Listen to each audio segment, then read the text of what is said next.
Namaskaram everyone.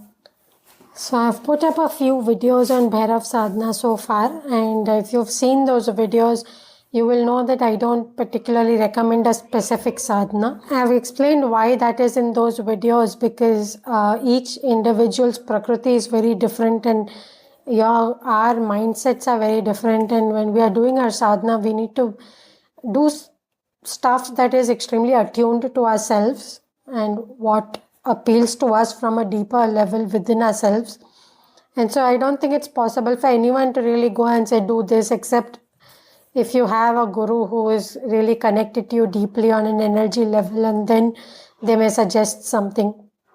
A lot of comments have come in, and I anyway know it is not a surprise for me when somebody will say that they did Bhairav Sadhana, so whatever they may have done, either it is, chanting Om Bhairavaya Namah or the Kaal Bhairava Ashtakam or anything else that they may have picked up, and it may not have worked very well. It is not such a big surprise because Bhairav energies, even for me, has been pretty difficult, and it's something I can understand and very much resonate with. Specifically in this video, I just want to cover a few points about Bhairav Sadhana causing a problem.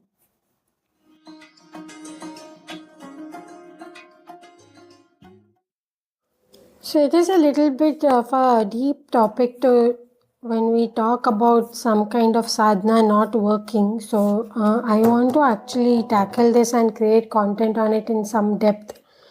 If you have any viewpoints on it, like when the sadhana seems to be going wrong, either in terms of physical health problems, mental health problems, or just outside situations becoming very awry, just put a comment or send me a message on email. Let us kind of exchange notes, and then I already have a whole bunch of thoughts on it, but I want to structure it out, which is actually quite tough.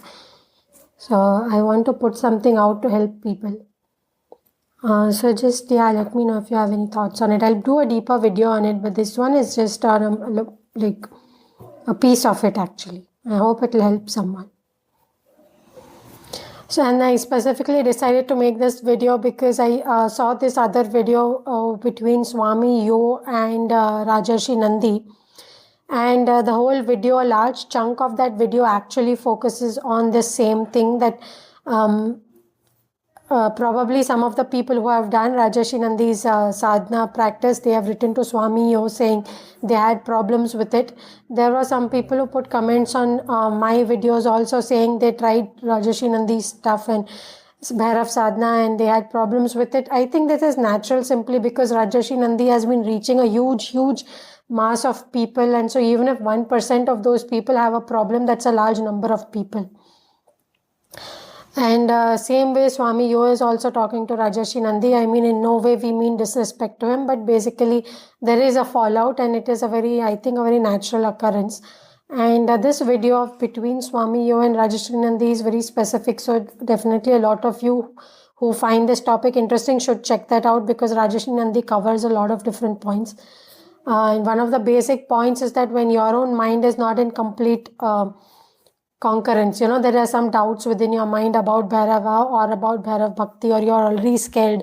Because when that thing is there in our own mind, that naturally those problems ending up manifesting, is the likelihood is much higher. Same thing when I spoke about Bhairav Sadhana, I mentioned the same thing, that because I am coming from a Jain background, how much ever I respect Rajarshi Nandy, it does not feel okay for me to do his sadhana, so I have not done anything.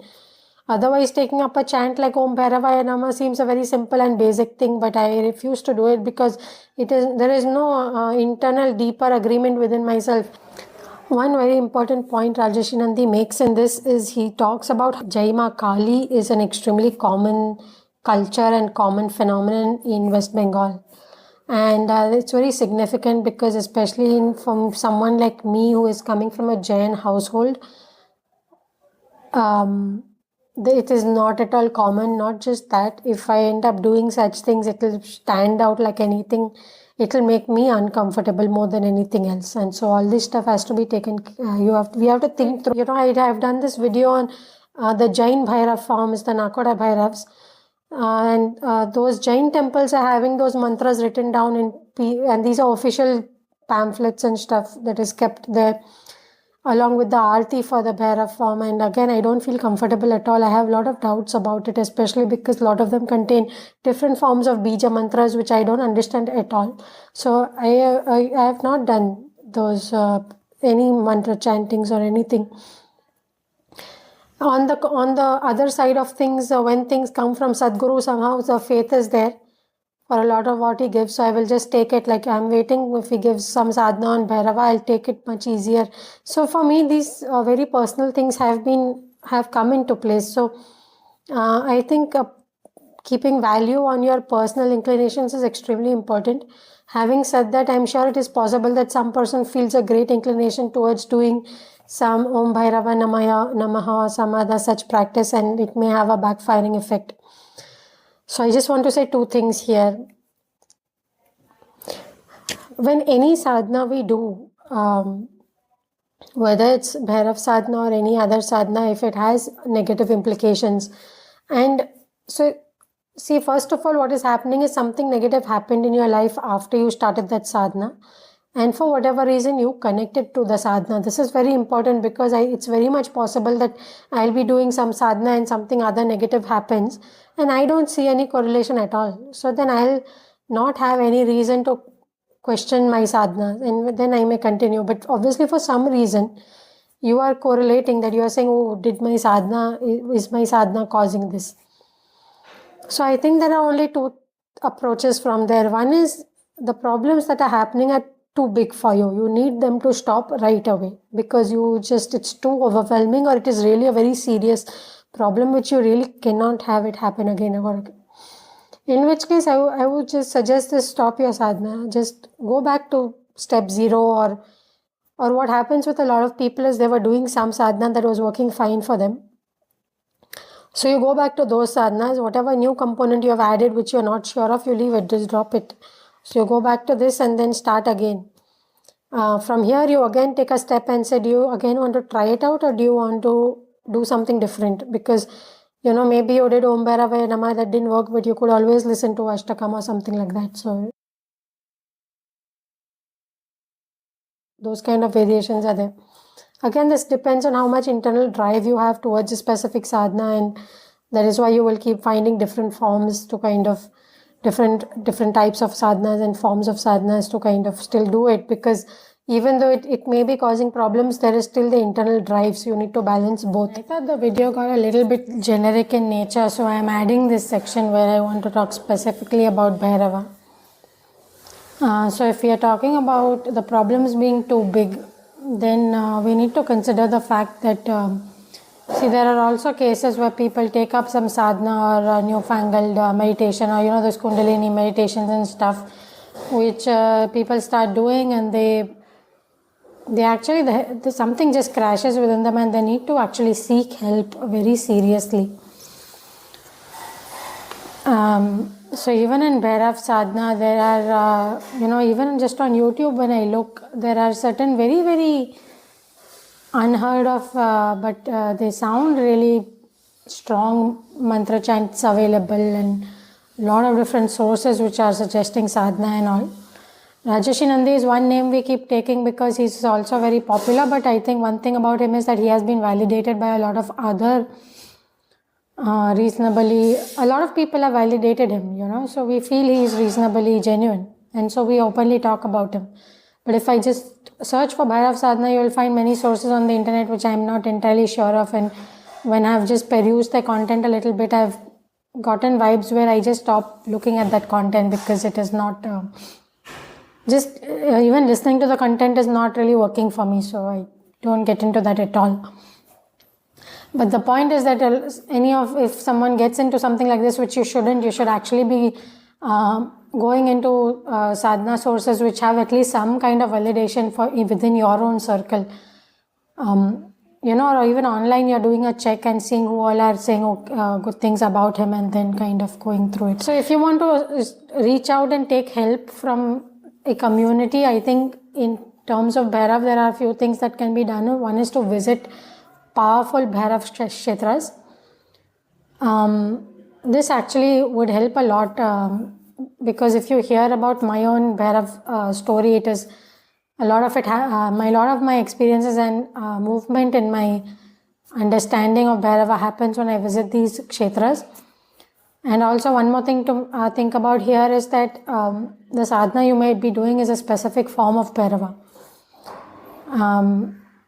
And what I have been feeling is that a lot of these kshetras exude a slightly different form of Bhairava. I don't mean it need not even be a different form of Bhairava altogether. It could be the same Kaal Bhairav.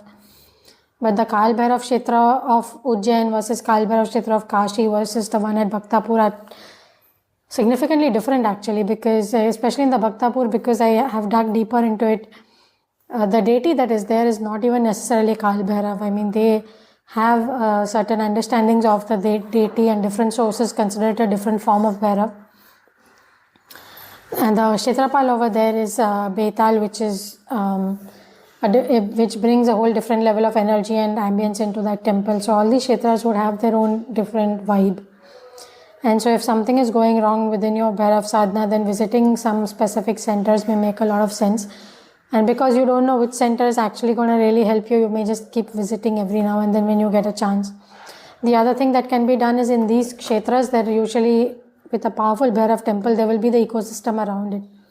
So you could consider talking to the pujari, because in Bhaktapur temple I actually did converse with the pujari. At that time I was not even clear what is my connection with Bhairav, but I knew something was happening. So I did chat with the pujari, and I think he also realized something is happening, and so he helped. The stuff he spoke, he actually did help me. He even showed me some of his, he spoke a little bit about his own understanding of Bhairav and how he experiences him, and some of the books and scriptures he is reading, some of the 108 names, he actually told me the 108 names and all that. So that genuinely helped me. And if I would have spent more time in Bhaktapur, potentially there could have been a lot more interactions that could be done there. But anyway, I had to leave. I had my flight booked. So these are some things you can definitely do, but they do require some travel. Just be careful, because you know how it is. There is a little bit of a negative connotation when it comes to pujaris and all, because sometimes they'll just get you to do a lot of rituals, which brings a lot of money to the temple and to them potentially. And so just ensure whoever you're talking to is genuine and it's kind of making sense. Don't again become a victim to. But I think the main pujaris of some of the powerful kshetras should be good, because even on YouTube there is an interview of the main pujari at the Ujjain Kaal Bhairav temple, and he has spoken a lot. I really like. I think it was really good what he was speaking. I have written a blog post of some of the Kaal Bhairav kshetras specifically, so the link is in the description. You can check that out. Also, you ideally should have a little bit of a community before you start the practice, whatever sadhana you have taken up.